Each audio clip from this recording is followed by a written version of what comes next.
Hi everybody, welcome back to another episode of The Evolving Activist. And today I want to talk a little bit about social media and whether or not it's a good thing to always be plugged in. Over the last few months I've really been feeling increasingly like social media is causing some kind of toxicity in my system.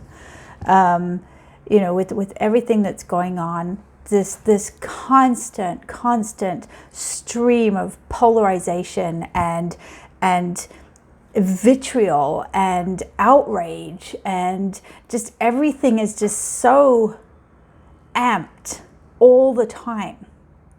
And I'm working with one of my book groups on really kind of helping to heal trauma through settling our bodies, settling our nervous systems.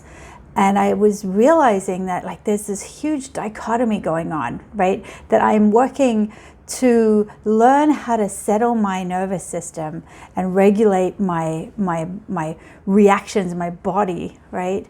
And at the same time, every single day, I'm undoing everything that I'm working towards by spending time on social media and getting activated and outraged and ramped up and overwhelmed and flooded with information and all of this stuff going on. And honestly, it's exhausting. It's exhausting. It's demoralizing. I've been feeling this challenge staying connected to people. Isn't that interesting? Social media is designed to help us connect with people. And the more I was on it, the less connected with people I was feeling. In fact, I was feeling like I just wanted to go and sit in a cave and screw humanity. I just need to be away, right? I was feeling despair every day, despair. I'd start scrolling the feed, and guess what? There's a reason why they're calling it doom scrolling these days, right? And just all of the outrage, everybody's outraged about everything all the time. And yes, there's a lot to be outraged about. And I honestly don't think that our biology is designed to live in a state of outrage, to live in a state of battle constantly. It's like I've been swinging from okay, I'm just gonna say what I want to say and deal with the consequences, to I really just don't want to say anything because I'm so tired of everything in the world being polarized, everything in the world being an opportunity for people to hate on you, right? Oh, well, I love you because I agree with you, and I hate you because I don't agree with you, and all of this stuff. It's just been really sapping my energy.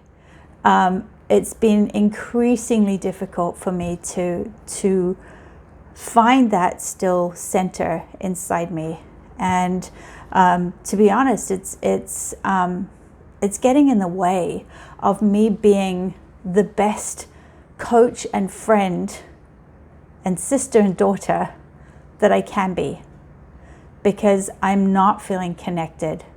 I'm feeling my compassion sapping, ebbing away, right? My energy just depleted. And so for a long time, I've been thinking about, I just need to get off of social media. But you're kind of handcuffed, aren't you, right? Well, how am I going to stay in touch with people? How am I going to stay abreast of what's going on in the world? How am I going to connect with my friends in a time of COVID where I can't go out and have dinner with them, right?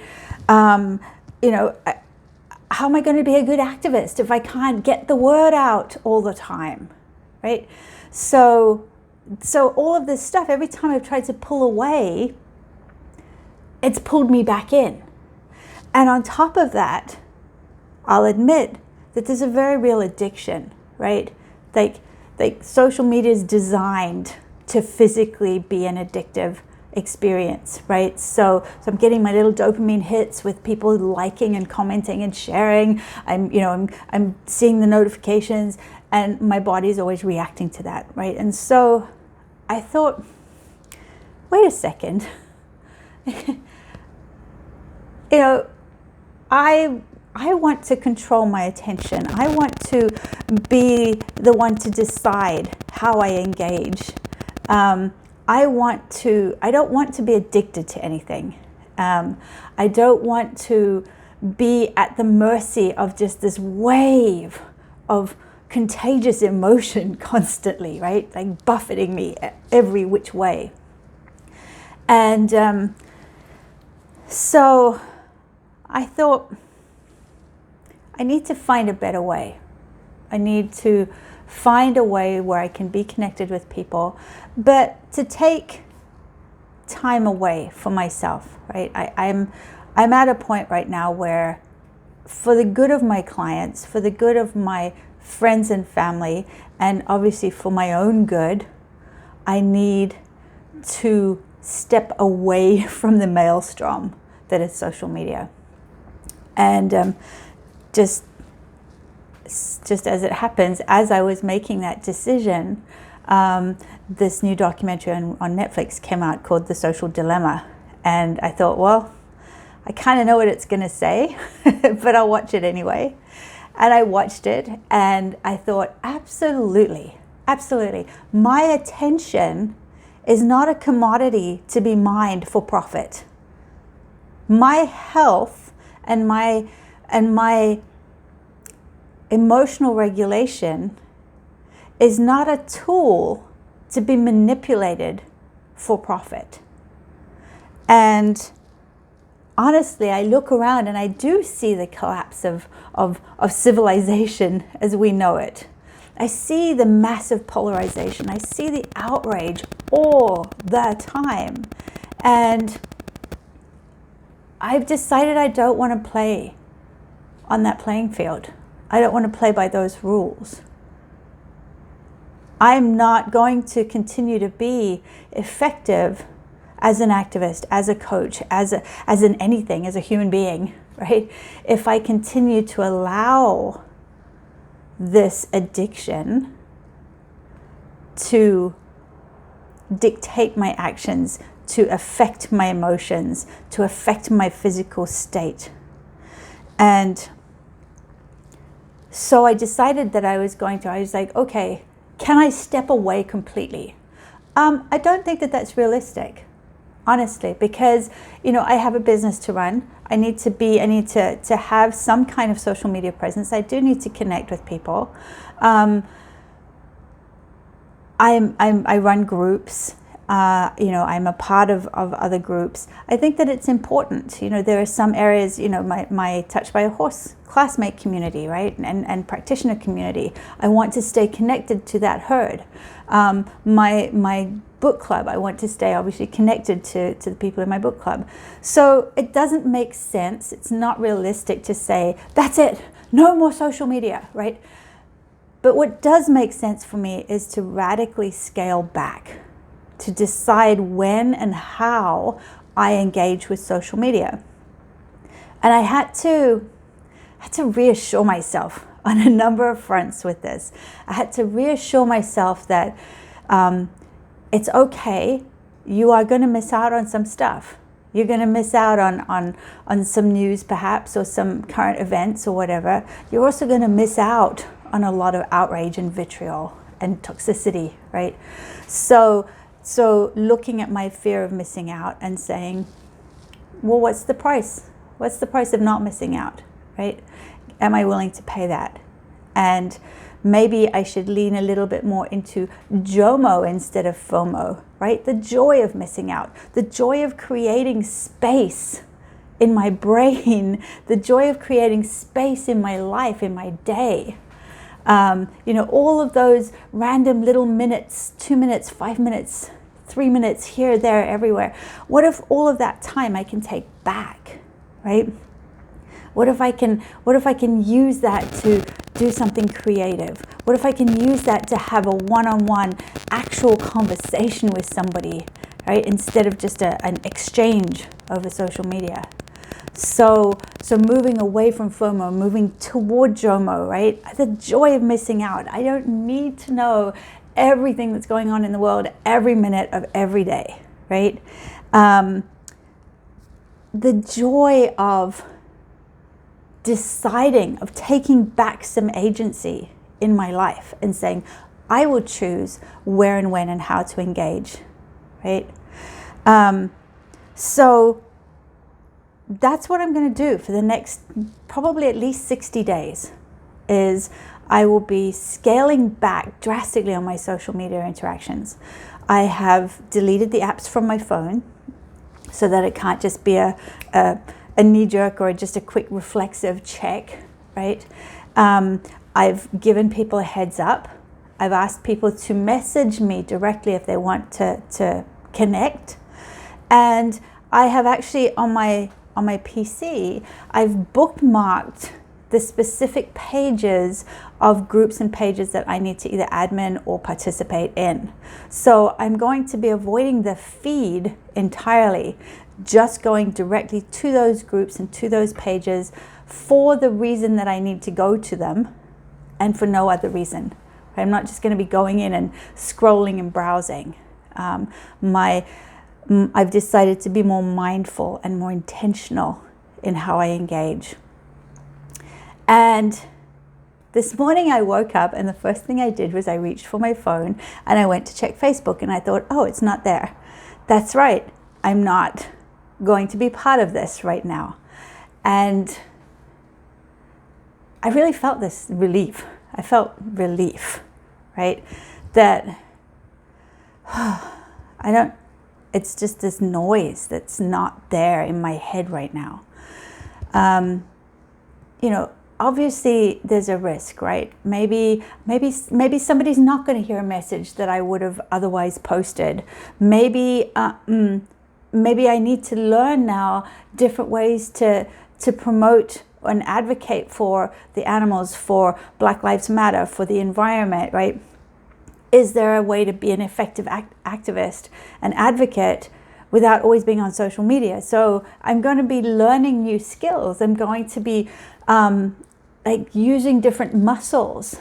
And so, there's a little bit of, I guess, trepidation, a bit of nervousness. How am I going to make this work, right? Am I suddenly going to be irrelevant? Heaven forbid, right? That one voice in 7 point whatever billion might not be heard for a minute. So it's okay. What I want is to be grounded, to be centered, to find my own path, and in that, to be a lighthouse for other people, to be able to settle my body and to settle my biology, and by doing that, to allow that energy to flow out into the world, to become less reactive. So when I do share a message, that it is coming from a place of my truest values, that I've thought it through, that I've done my due diligence, and that I'm not simply just reacting to something like, oh my God, like I'm outraged, or oh, I'm horrified, or whatever, right? So really kind of thinking through and getting to know myself again, right? Figuring out, what do I do with those little extra minutes here and there? What does life look like without this noise filling every space? So I'm kind of equal parts excited, resolute, and nervous. And you know what? It's an experiment, right? I'm going to see what happens. But for now, what I will say is watch that documentary if you get a chance, The Social Dilemma on Netflix. I highly recommend it. it's good to understand how kind of the architecture behind what's going on, right? It's good to understand how the algorithms are training us, right? We're not training them at this point. And consider, how might you be more mindful and intentional in how you engage via social media, right? What toll is it taking on your body, on your health, on your emotions, on your spirit, right? How can you show up as the best you if you're depleted and outraged and tired and despairing all the time? So consider your relationship to social media. Consider how you can make that beneficial and positive, and that you can take out some of the dependence and the toxicity. So I'm probably going to share, as I go through this at least 60 days of scaled back social media engagement, I'll share observations and what comes up for me, whether I think that it's ultimately ends up being a good thing. Am I a better human being at the end of it? I hope so. So that's my invitation to you today, is to just sit and be aware of the impact of social media on your life and on your health and your emotions.